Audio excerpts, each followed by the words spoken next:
one more edition of Politics Done Right. I'm Egberto Willies, your host. Today we are honored. Welcome to Politics Done Right. I am your host, Egberto Willies. This is a progressive program that will take the mystery out of politics. This is the program that will encourage you to make sure government becomes we the people. Whether you are liberal, progressive, conservative, or otherwise, you get to air your point of view. We are an independent media outlet that, unlike mainstream media beholden to corporations, we only owe allegiance to you. Remember, you can also send me a tweet at EGBERTOWILLIES. That is at Egberto Willies. Let us engage. It is Politics Done Right.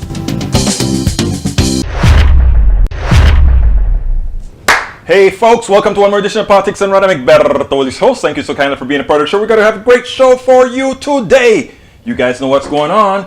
Look, I have a very important interview to play for you guys. Somebody that's right now on a hunger strike.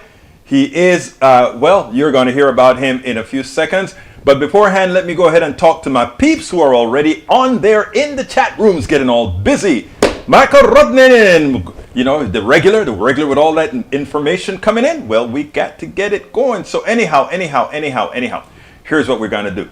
We're going to start this baby and say, para ver. Goldman cuts GDP forecast. I wonder why they had to do that. After Senator Manchin says he won't support Biden's Build Back Better plan, what does this mean? Manchin and the Republicans effectively deleted $200 billion from our economy right before Christmas. I understand why Republicans want to block Build Back Better for partisan reasons, so everyone blames Biden instead of them. Now, why did Manchin block this bill? Blatant corruption. He stands to personally gain from a few more years of coal production. We are going to have a lot to talk about that. Let's not get into that right now. We're going to play that other thing first, and then we'll get into that. Anyhow, secundariamente, this is what happens when Democratic primaries fall to oust the blatantly corrupt. Makes me wish Paula Jean Swearingen won in 2018, as we wouldn't be in the mess with just one man selling the world. Let me talk about Swearingen a bit, okay? Swearingen sent Politics Done Right and a few other, I guess, independent media notes. Hey, I am running in this election in West Virginia. She let us know she was running in West Virginia, but when it was time for her to come on these independent shows, I'm going to tell you, I contacted her. I really wanted to go ahead and talk to her as well. You know, once somebody else picked her up, you know how some of these people are. She didn't show on our network, and there are a couple of other people that I understood try to get her on that she didn't come on to the network. So I have, you know, again, when I see good progressives out there that refuse to do the real progressive networks, and I'm talking about the true independent networks, when MSNBC or one of these other guys, larger guys, offer them stuff, I have to sit back and say, well, you're probably playing the same game. That's all I have to say with regards to that. Corruption and self-interest. Ilhan Omar leads progressives in furious reaction to Joe Manchin. This has nothing to do with its constituents. This is the corruption and self-interest of a coal baron. And you know what's so funny? He's not even really a coal baron, because, you know, he doesn't even make a hell of a lot of money in coal. His net worth is one of the lowest in the Senate at $5 million. So come on. This guy is he is a West Virginian, I guess. Who knows? Anyhow, Michael Rodnin says Trump sues New York AG in bid to stop inquiry into his business. Trump knows that he's running a corrupt enterprise and that discovery would unveil enough evidence for multiple charges of tax evasion, bank fraud, charity fraud, insurance fraud, money laundering, enterprise crime. Look, you name it, it's there. You name it, it's there. By the way, guys, you were complaining about some of my volume earlier. Let me know if I got the volume higher so that it's incomparable with the inserts as well. Let me know. You guys are in charge. Davos is dead. The world's most elite conference is postponed again due to Omicron's emergence. It's the latest in a series of failed efforts by World Economic Forum to return in-person meetings during COVID-19 pandemic, and puts financial pressure on organizations with tens of millions of dollars of events income at risk. I wasn't expecting much to begin with, just more blah, blah, blah, blah, with net zero carbon tax, says Michael Rudnin's insert. I want to tell you guys something about Davos and all of that. We have a country, we have a people that loves to revere those with wealth, those who have money, those who are rich. And what I tell you guys all the time is most of these guys, not all, but the vast majority, are nothing more than charlatanes. It's not that they're full of intellect, right? Because here is the deal. I want to give you guys a number. It would have cost the world, this is very important, it would have cost the world $2 to $5 billion to vaccinate every single person in the world. What that means is if you did that, we would put a hold on the migration of the coronavirus. And what that would mean is that there would not be virus to mutate.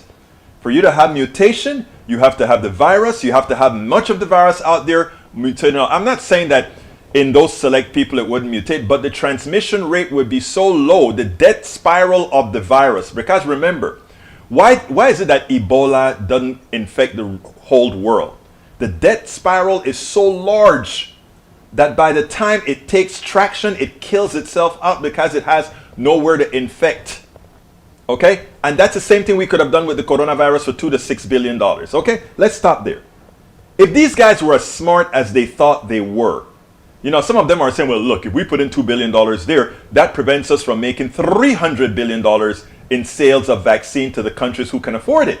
Sounds like it makes sense, right? Well, we'll kill about 10 million people so that we can make a few $100 billion. The problem is the loss in economic output from not having Davos, from all these other things, way exceed the amount of money these companies would have made selling these antivirals, selling these vaccines at premium cost. So even selling these vaccines at premium cost, allowing this infection to spread, hurts. Pardon found conflict. Okay, I'm sorry, Michael. The 25, I said $2 to $5 billion. I'm going to claim dyslexia and all of that. It's actually $25 billion. Thank you for looking that up for me.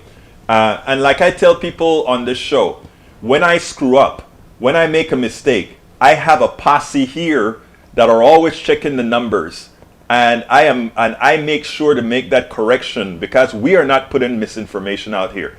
Miguel, muchísimas gracias por eso. It is $25 billion. I said $2 to $5 billion or $2 to $6 billion. It is $25 billion.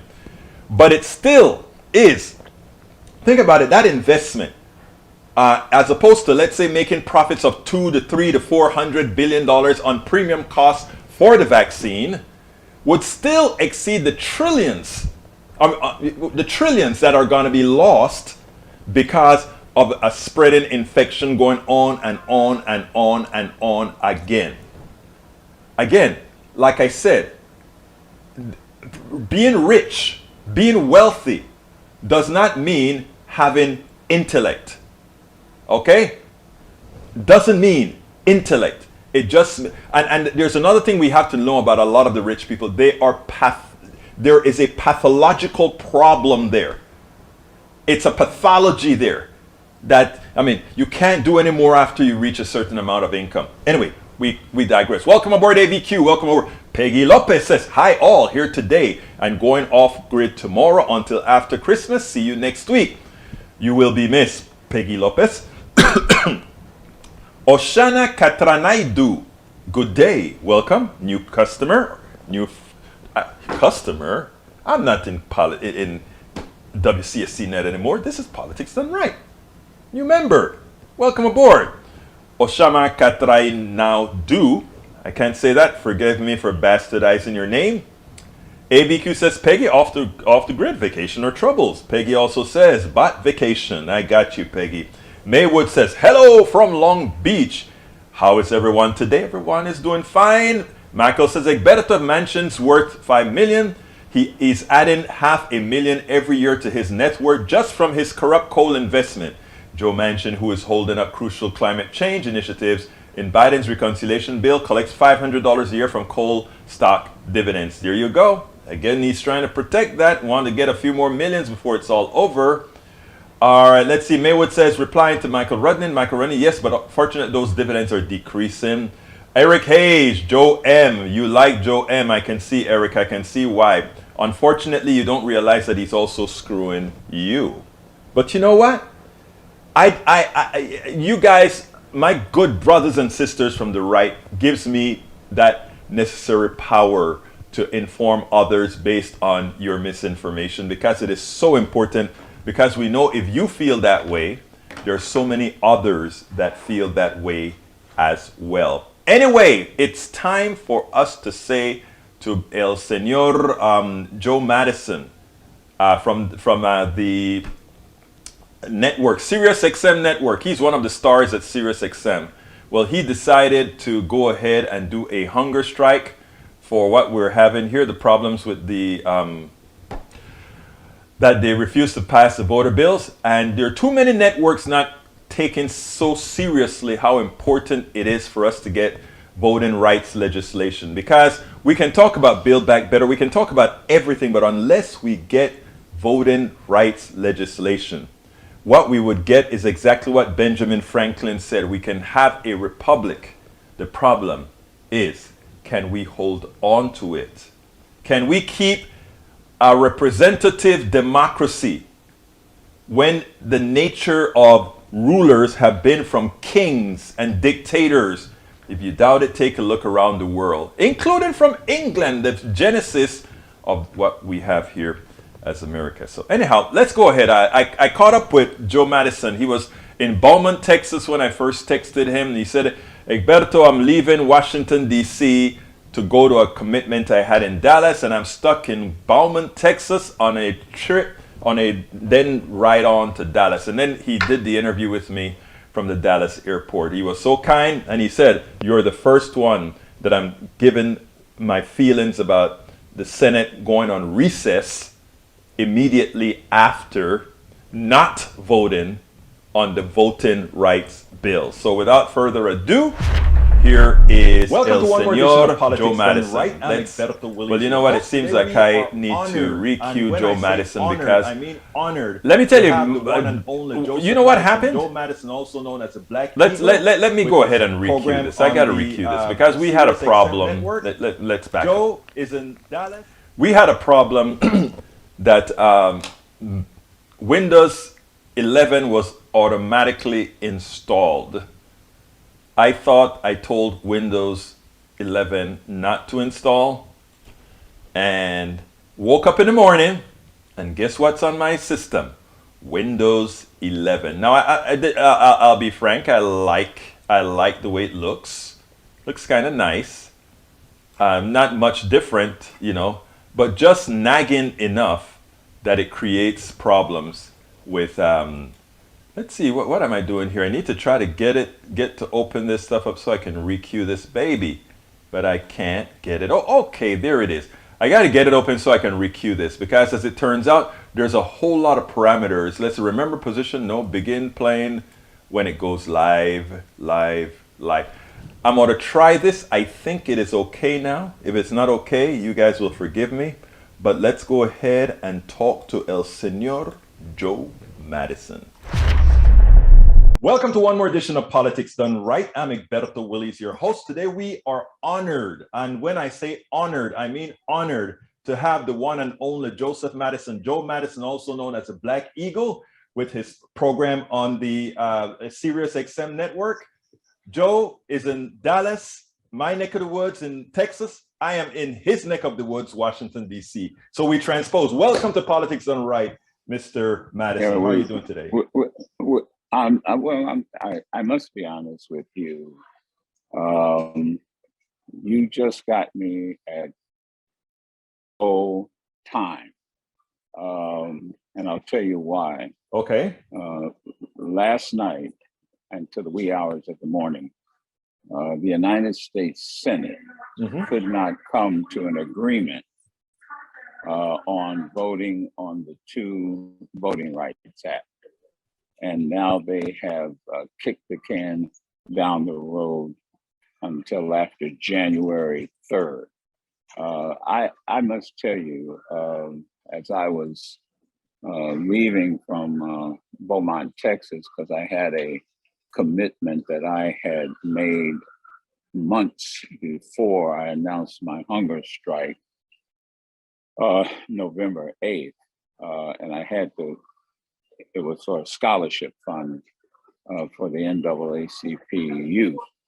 I promised that I would keep that, but I just found out that this is what the Senate has done, and I'll just be quite candid. I'm pissed.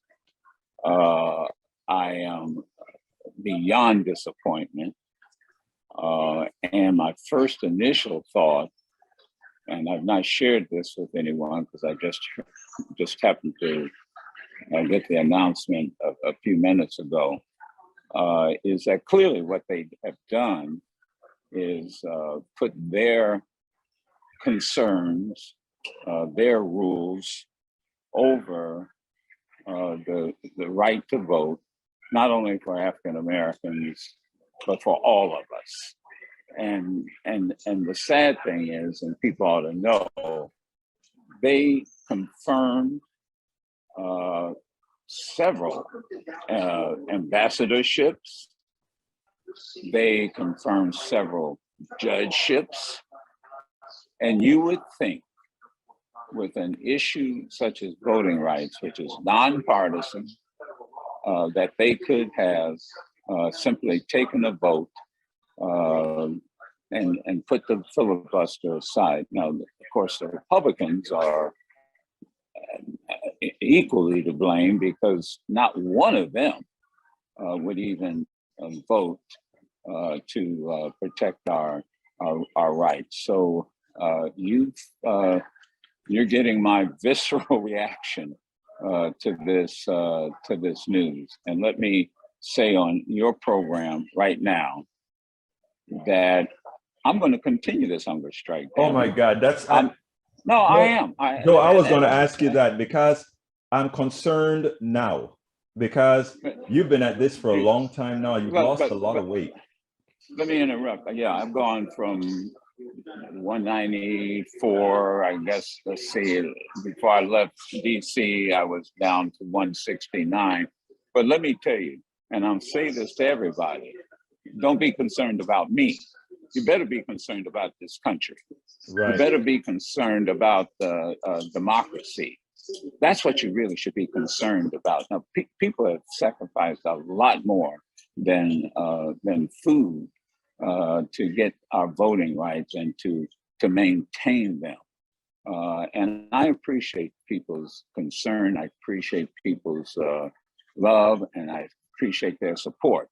But my pat answer now will be that we should be more concerned, not about any one individual. We should be concerned about this country and what the hell is going on in the United States Senate and our government. Now, Joe, it behooves me that, as Senator Warnock said on the floor, that it was okay for them to bend the rules for the debt ceiling, as well as bend the rules for, I don't remember what's the other policy. What would the possibility be that Democrats, Manchin and Sinema, why would they not support this, even though they come out full cocked and they'll tell you, we support voter rights, but we're just not going to bend the filibuster for it? Money. As simple as that. And I'm not going to bite my tongue Explain. on this. Well, what I mean by that is contributions, contributors. This has to be about their campaign treasury. It cannot be about, first of all, the Constitution, because the filibuster is not in the Constitution. And as I mentioned to you, they nominated. They confirmed ambassadors. Right. They confirmed ambassadors. And obviously they may have had votes from the Republican side, but that's the whole point. You can confirm ambassadors, you can confirm judges, whether you use the filibuster or not, but you cannot pass two bills that protects the voting rights of quite honestly, all of us. I told the young people at the dinner yesterday, and I told them, you know, this is day 41 for me. But Wow. as I said to them, I mean, think about what these, there are now 525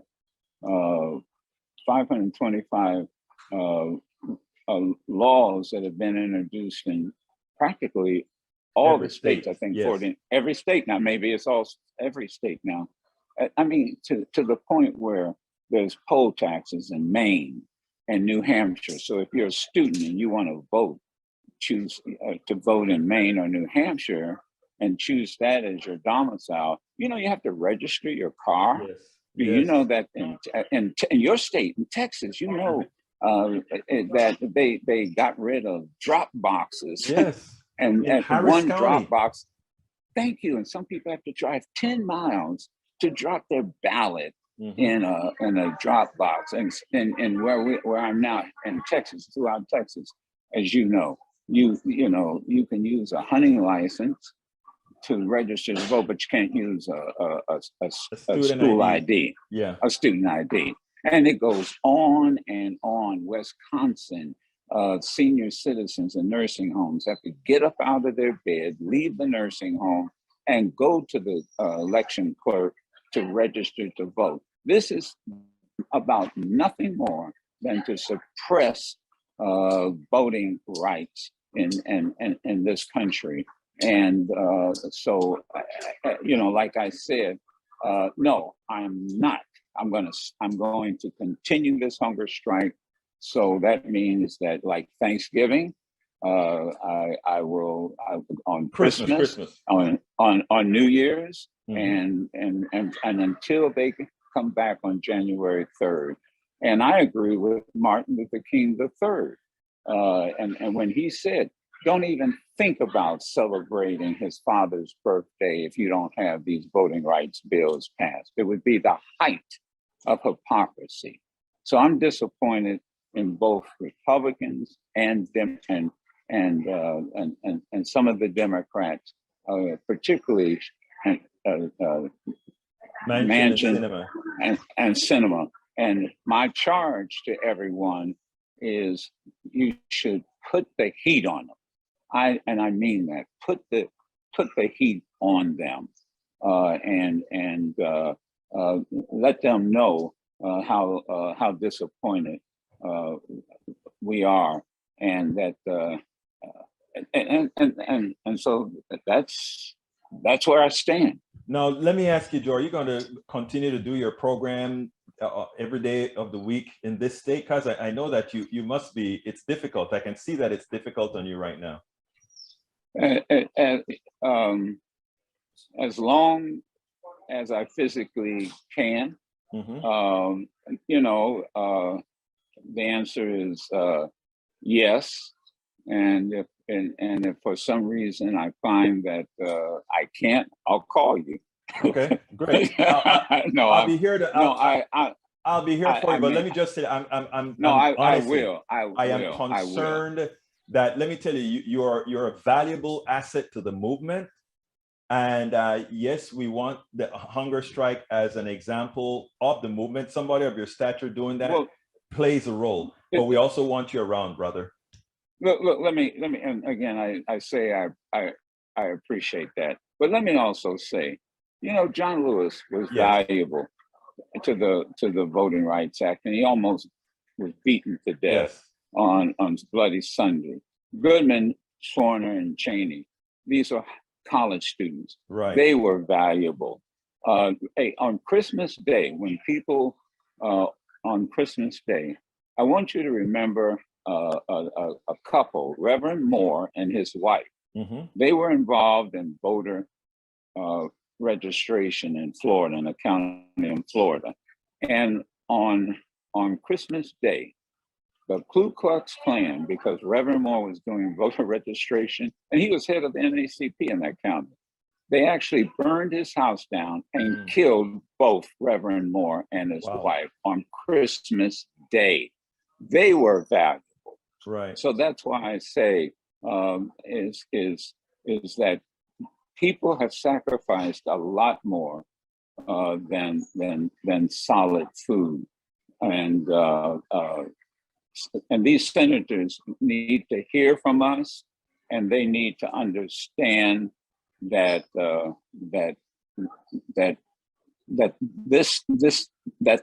as I've said, if food is essential to sustain life, the vote is essential to sustain democracy.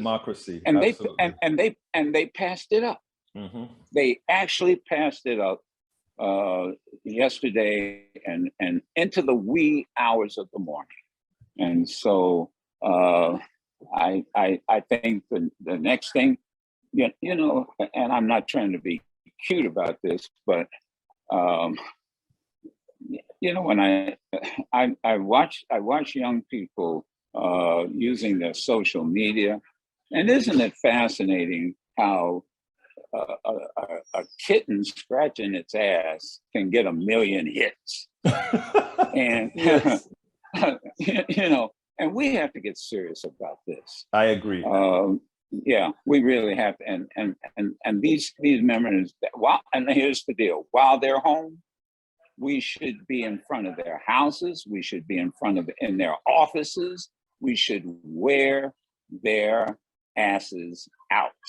We'll do that. In fact, I'm going to throw this video out as a call to order from somebody who has skin in the game. Look, give me your closing words, Joe, because I mean, like I said, we're all admiring what you're doing, and we want to get more folks involved here. So give us a closing words.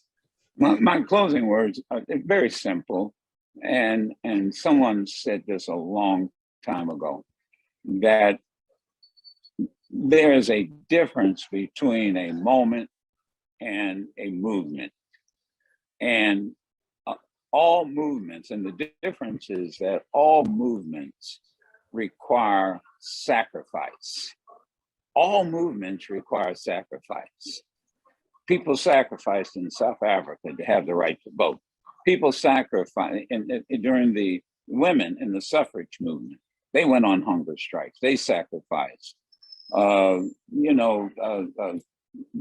the end of the first Reconstruction, people sacrificed to get their voting rights back. And the first thing that the former Confederate folks went after was the right to vote. So here's what I'm saying.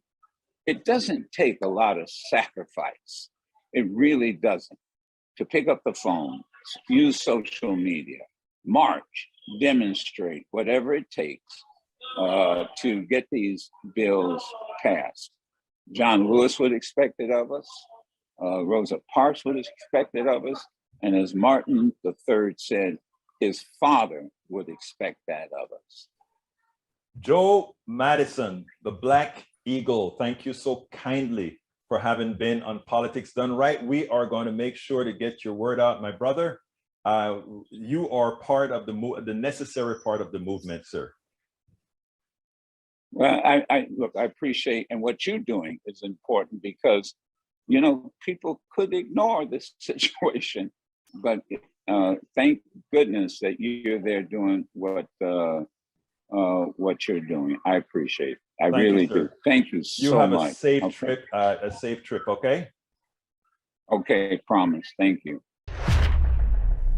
All right, folks, that was Joe Madison. Everybody know Joe Madison from SiriusXM, which has one of the most listened show on the network. Anyhow, folks, let's go ahead and do this. We're at the 33-minute mark, which means it is time for me to say, folks, if you are on YouTube right now, please go ahead and click that join button. Become a member of the Politics Done Right posse. We cannot do this without you. And I'm trying to find my links because, you know, it disappeared being under Windows 11.10. Anyhow, if you don't see that join button, or if you're in another network, one of the streaming networks, go to politicsdoneright.com/YouTube, politicsdoneright.com/YouTube. Alternatively, we love support on Patreon, politicsandright.com/patron, politicsandright.com/patron. But you know what? We're starting to find out we get more bang for the buck with our support via the guy who we love to hate on right now, who worked with PayPal, I guess, is that, what's his name? Elon Musk? But let's forget about Elon Musk. He's not with them anymore. PayPal, politicsandright.com/PayPal, politicsandright.com/PayPal. It's getting cold, folks. Get those hoodies, politicsandright.com/store. Advertise us as well. Independent media, the needed piece, missing piece of the puzzle. Independent media to get people thinking the right way, to help people like Brother Lado and Brother Eric start thinking or opening their horizons to other forms of thought. Politicsandright.com/books. Politicsandright.com/books is where I have It's Worth It. How to talk to your right-wing relatives, friends, and neighbors. As I see it, class warfare, the only resort to right-wing doom, and how to make America utopia. It's a trio, folks. Get them individually or get it together, because if you get it together, it tells the whole story. First, you learn about the economic system and all the deviances within it.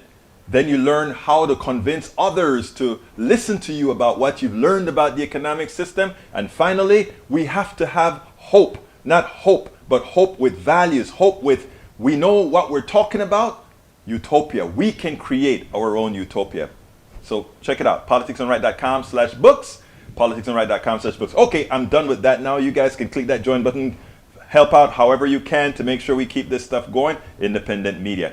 I am going to forget for a bit for the messages. I'm going to come back with the messages at the end. But I want you to get my first reaction when we found out the betrayal by that guy. You know who that guy is, Manchin. Check this out, and then we'll take it en el otro lado. So Joe Manchin is a no. I can't believe this. Actually, you know what? I can believe it. As Cori Bush said, we know we could never ever trust this man. We knew that the reason they separated the bill is that was the intent in the first place. Alexandria Ocasio-Cortez was right. Cori Bush was right. Ilhan Omar was right. Rashida Tlaib was right. Ayanna Pressley was right. Oman was right. They all told them, oh, you guys are just not playing team ball. They decided to play team ball. And what did Joe Manchin do to them? He played the real ball. Let's screw the poor. Let's screw the middle class. Check it out.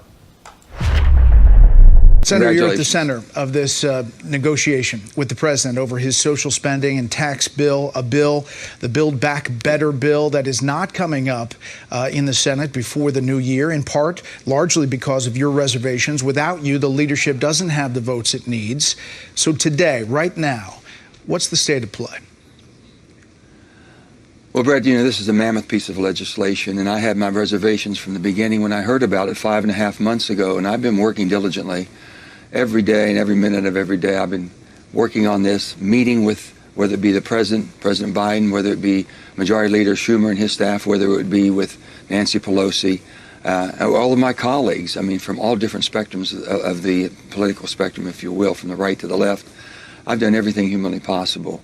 And you know my concerns I had, and I still have these concerns. And where I'm at right now, the inflation that I was concerned about, it's not transitory, it's real, it's harming every West Virginian. It's making it almost difficult for them to continue to go to their jobs, the cost of gasoline, the cost of groceries, the cost of utility bills. All of these things are hitting in every aspect of their life. And you start looking at, then you have the debt that we're carrying at $29 trillion. You have also the geopolitical unrest that we have. You have the COVID variant, and that is wreaking havoc again. People are concerned. I've been with my family. I know everyone's concerned. So when you have these things coming at you the way they are right now, I've always said this, Brett, if I can't go home and explain it to the people of West Virginia, I can't vote for it. And I cannot vote to continue with this piece of legislation. I just can't. I've tried everything humanly possible. I can't get there. You're done. This is a no. This is a no. That message was given on Fox News. That message was given. You notice the last question Brett asked.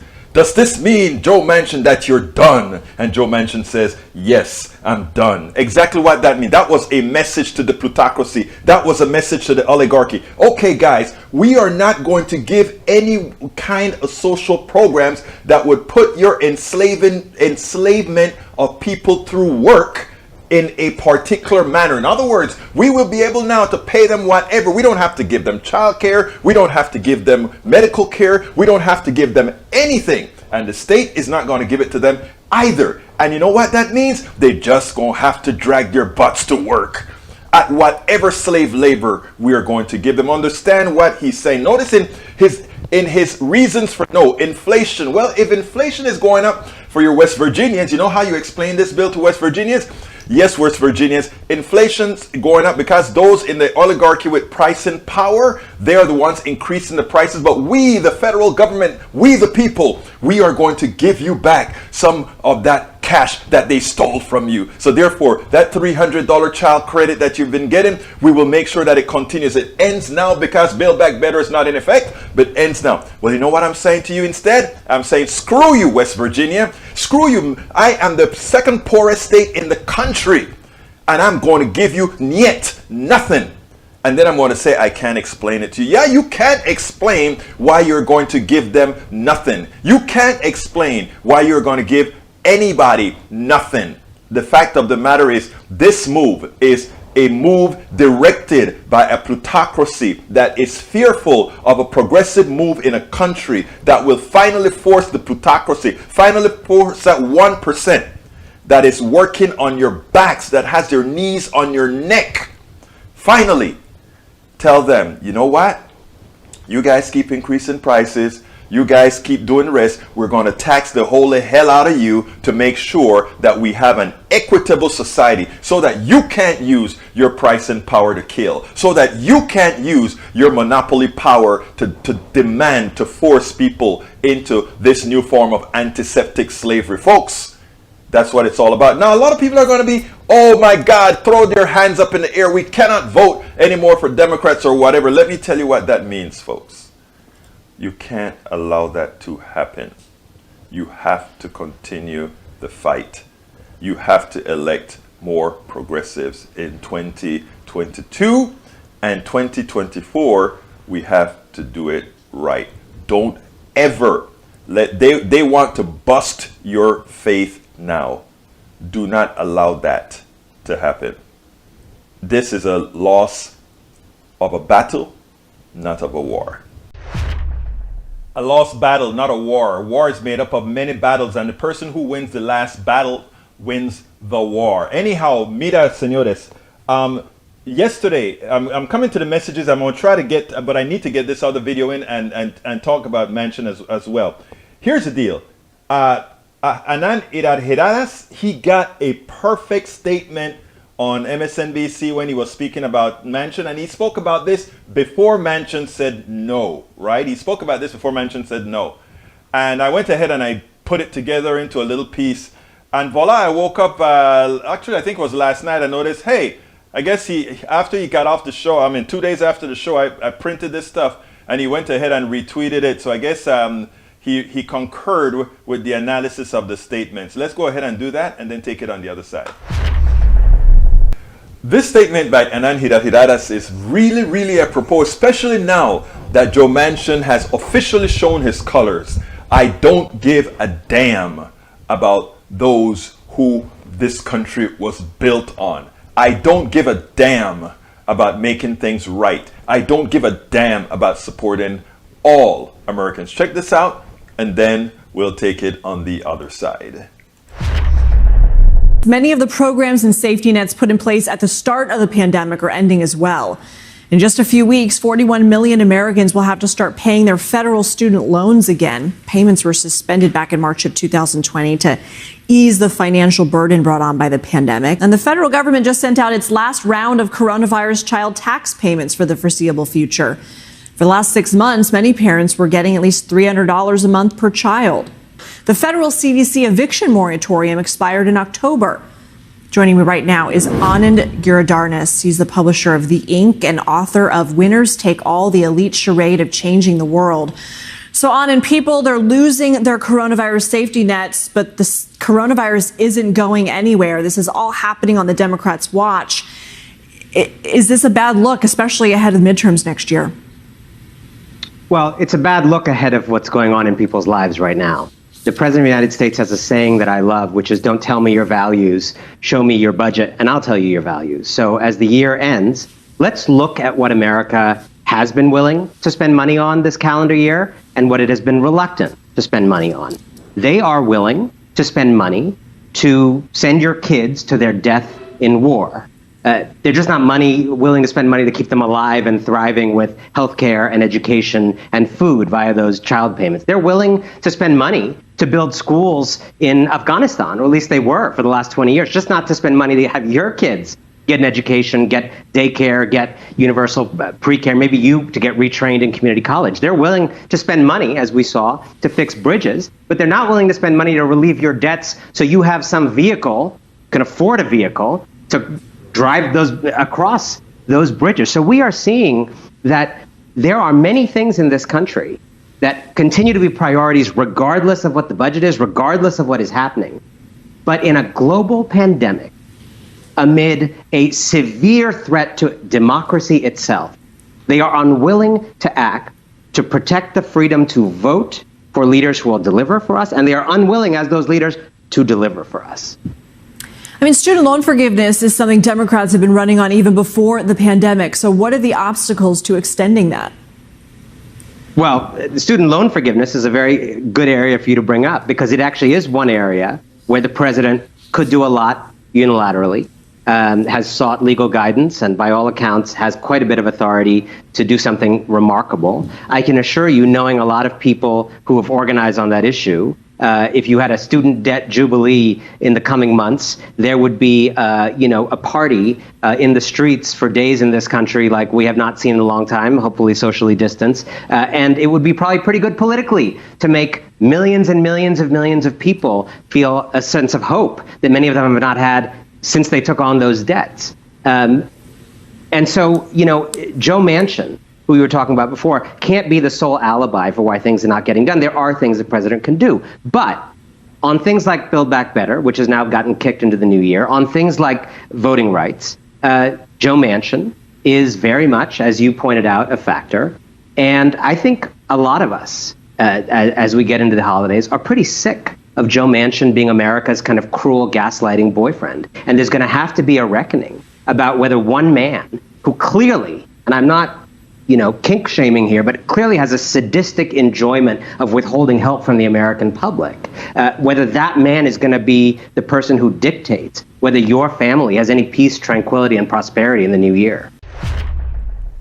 Let me tell you, folks, and within this statement, there's going to be a shameless plug on a few of my books, but I so want to get this point across. The reason why the Joe Manchins of the world, the reason why they still get elected, the reason why Republicans still get elected, is that their intent is to maintain us not very smart. And how do you maintain one that is not very smart? You make sure they don't know about the economy, make sure they don't know these things. In that light, over the years, I've written 3 books on specifically the items that I think have kept us from being able to get the right folks elected. You have to first understand the economic system and how it all intermingles in a way that's easy for people to understand, numero uno.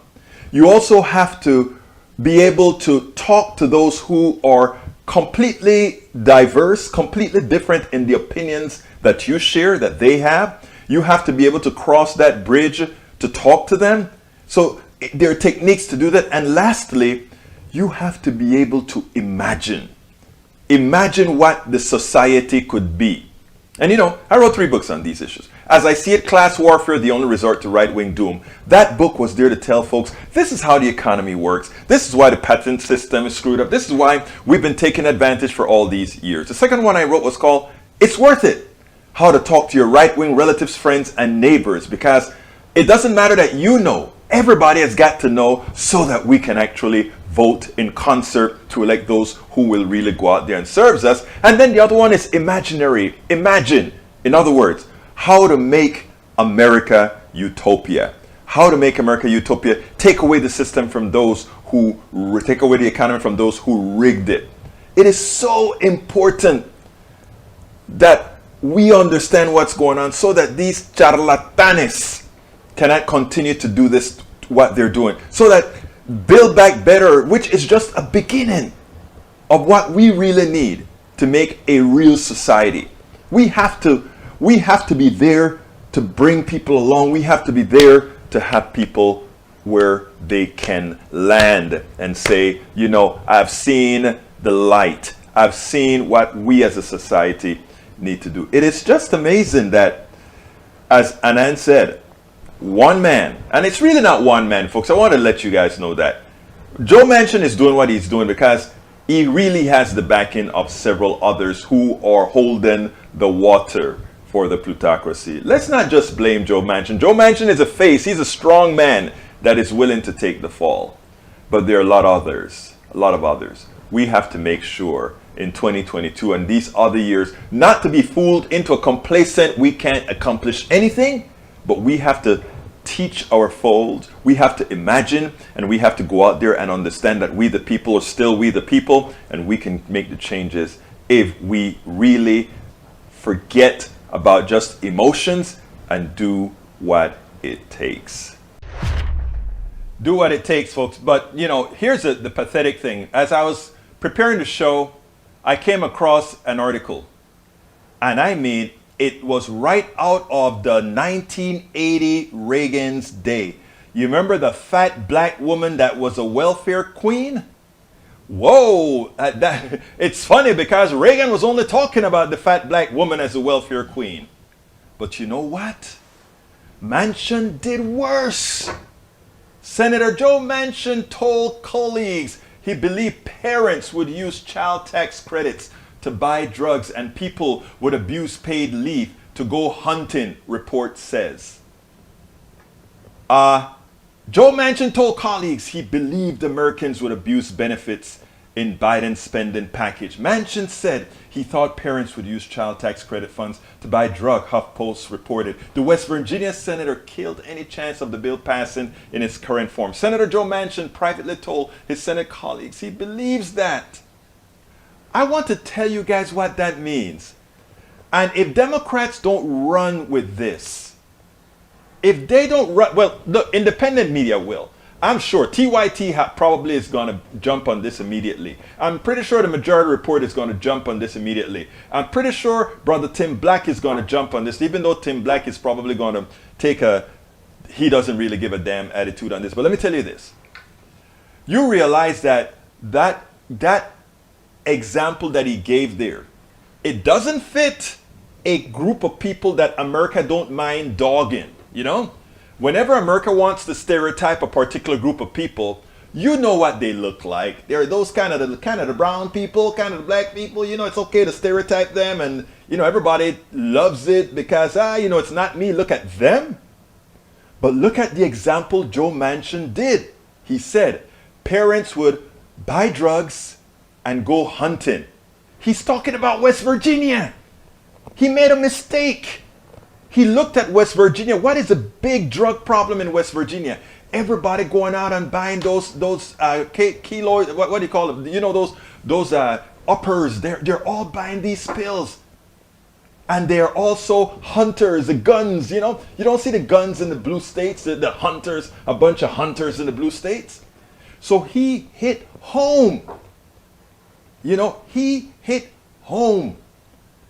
This is the perfect ad for people to make and hit every single red state, because he's calling all of his people who generally love their guns and their drugs. You know, what are those drugs called? Help me out here. What are these drugs called? Come on, people, posse, let me hear it. Anyhow, they like those special drugs, and that's what he meant. Fentanyl is one. That is a big one. What's the other one? There's another one as well. I think there's a class of drugs that they like to use. But anyhow, folks, let me tell you. When I saw this, right, I kind of lit up, because I'm like, he is talking about people finally. He's talking big. And you know what? I always talk about this, right? and I tell this all the time. Back in the 80s, not 80s, when actually Bill Clinton was the president, opioids, thank you, sir, class, opioids, that's what they are. Bill Clinton, when he wanted to seem like he was a moderate, well, he is a moderate, actually, a centrist. He wanted, remember when he signed welfare reform, he had two big black women at each of his side. And that picture pissed me off back in the 80s, right? And people was or 90s. And people were, why are you so mad about it? I'm like, because he was fulfilling Reagan's stereotype with the welfare reform bill, as if those are the people that are mostly on welfare. They're not. But Manchin blew it out of the water. Manchin was much better than Clinton. Manchin said, no, man, look at who's on the real welfare, my West Virginia people. And if you give my West Virginia people any of this money, they're going hunting, man. If you give me any of these West Virginia people, they're going to go ahead and buy those opioids and fentanyl and all that good stuff. If Democrats, the person who's going to run against Joe Manchin doesn't use that and show how little he feels about all those in his state, they don't know what they're doing. They don't know what they're doing. Let me put that article on the screen so you guys can see it, because I think es bien importante que vean eso. There it is in highlights. Senator Joe Manchin told colleagues he believed parents would use child tax credits to buy drugs and people would abuse paid leave to go hunting.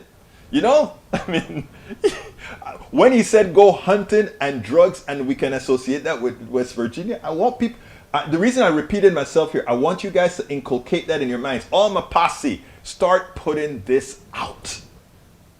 Because that is the stereotype of the people he represents, West Virginia. Remember that. That is the stereotype of the people he represents. Wes says Joe Manchin is a wise man. Wes, another conservative in our midst. Thank you so kindly for being with us. Okay, I have 4 or 5 minutes to go ahead and really hit you guys up. Wes loves, oh, tell the truth, E.G. Oh, so you're on my side, Wes. Okay, good. I hope you're on my side at least. All right, let's see. Tom C says Joe Manchin is a dino and a social Darwinist who cares about fossil fuels. Fools in West Virginia, and not about the basic needs of the rest of America. Exactly right. Neil Doherty, welcome to Politics Done Right. Not worried, they can always use cashnetusa.com or take out a payday loan. That ain't nice, okay? Maywood says, replying to Daniela Doe, and it may surprise you, especially the reactions to what some think. Haha. All right, let's see. Financial Times, a student debt jubilee could kickstart U.S. economy recovery, loan forgiveness. Look, that is so true. These guys, remember what I said. These wealthy people don't necessarily have a lot upstairs. They don't understand economics 101 that's taught in business schools. That's some of them. The other set of them wants to make sure that people don't have upward mobility. It is essential in their minds that people don't have upward mobility. Why? Because it means less profit, as people start to wonder, why should I work as hard for him when I'm not making the monies from my spoils? Lee Grant is with us. Manchin was democratically elected. Progressives who constantly whine about losing our democracy don't care about democracy unless it elects their allies. That's not true. What we don't want is somebody to hold back democracy being a minority in the room. It's that simple. Daniela Doe saying, Berto, you need to come to terms with the fact that there are millions of Americans who don't want your Marxist equity. I don't think you understand exactly what will be necessary to get your equitable America. Actually, I understand quite well, just for people to stop ripping you off. The problem, Daniel, brother Ledo, I love you, but I'm going to tell you this, okay? You are so indoctrinated that somebody could be stabbing you in the back and you don't feel it and you don't see it, because as they're stabbing you, they've given you some sort of deadener, some sort of anesthetic, local anesthetic to prevent you from feeling it. These guys are screwing you. Lee Grant, to my conservatives in the room today, Eric, Lee Grant, West, and all of you, the conservatives in the room. Thank you for being here. Thank you for being here all of the times. But I must tell you, these guys are not hurting. You know, what's funny? When they passed the abortion bill, they didn't hurt people in Blue America, because once abortion ends, Blue America is going to have, they're going to perform abortions according to their own state laws. It's red America, the poor women in red America, that's going to suffer. Okay? Those are the people that are going to suffer. All these things that the red states want to come through doesn't hurt blue states. Blue states are fairly educated. Blue states follow good sanitation. Blue states follow all these things that red states laugh at. Their people are the ones who are going to suffer after these regulations are put moot. And you know what? The funny thing about it is we're going to read about it just like we're reading about most of the deaths from coronavirus happening in red states or people who follow the red values. You know, those are most of the people dying, 80% or something to that nature. So again, you know, think about what we do here as blue love. Blue love, blue love. We want you guys to do fine. We just hope you will. We just hope you will. No, sir. West, you said blue states have failed. West, before I go, because this is probably my last comment I can read, please read the articles that I've written, because what you will see is that most red states are beggar states. They're failed states because they require taking more money from the federal government, and one of the biggest one, Kentucky, Alabama, Mississippi, Louisiana, they take so much more money from the government than they put in. The states that put in the most, New York, California, New Jersey, these blue states are the ones who are subsidizing all of you red staters. We are the ones, you don't educate your people. When the big companies come to the red states, they have to bring the blue state people into your state because you don't have enough educated people. Don't believe what I'm saying. Look it up. That's why those of us that are in these red states that are trying to improve our states, please, they are forcefully trying to keep you dumb, because in keeping you dumb, they can control your minds. Stop the lies, e.g. West, please look it up. You don't have to listen to me. All my right wingers in here, just look it up. It's there available for you. But anyway, I got to get out of here. One more time, folks, please go to support our program. Let me give you the 3 links again. I better give you, I'm learning this new Windows 11 thing. Get our books, first of all. politicsdoneright.com/books. politicsdoneright.com/books. Go ahead and subscribe to become a part of our posse on YouTube. politicsdoneright.com/YouTube. Support us on Patreon. politicsdoneright.com/Patreon. Patreon. Patreon. politicsdoneright.com/PayPal is another good way to support us. But if you want to find a catch-all, in other words, how are the different ways that you can support Politics Done Right, just go to politicsdoneright.com/support. And I'm going to make me a 1-minute thing that I can play here, because I always kind of rush this stuff through. One last one. Michael Rodman said, what would happen if blue states stopped paying for red states? A recent study makes it clear how much money flows out of Democratic-leaning states into Republican-leaning ones. It's a ton. They could not survive. They couldn't survive because they neither educate their people, they neither give their people good health care, nor do they collect enough taxes to pay their bills. They are beggar states. But enough of the media is not putting that out. Well, independent media is. Help us do it. Become a member. Thank you so kindly for being here with us. My name is Egberto Willies. This is Politics Done Right. And you know how I end this baby. I am what? Out.